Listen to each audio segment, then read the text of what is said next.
Melissa Green, originally from California, just moved here to North Carolina. We almost pretty much bought this house sight unseen. We came for the inspection. There was some slanting in the floors, so we knew that there were some issues, but I figured, we can work on it. Once we went under there and had people look, it was during the summer, so everyone said everything looked okay. So I thought maybe we just needed some jacks or something to level everything out. But now during the winter, we had people go under there and they noticed that we had a lot of water under there, like a lot of water. I never went under there, so I don't know how much, but it was a lot of water. So I knew we had an issue.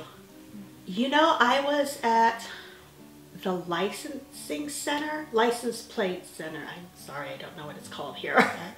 And it was on one of the TVs that is just showcasing local businesses. And I nudged my husband when we were in line and I said, oh, I need to write this down. We need to call them. And that's what I did. A lot of the stuff was done beforehand with Justin. I liked that he had his laptop and gave me an on-the-spot quote. And after reviewing it, when he finally emailed me the actual quote, we went back and forth just a couple of times on some minor details. And once we agreed, I just, called in and made an appointment.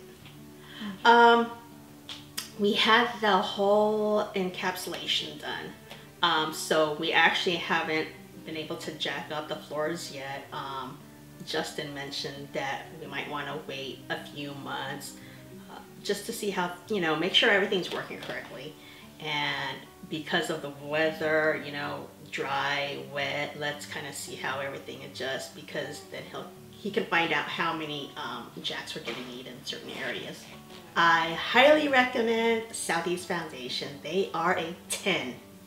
Awesome.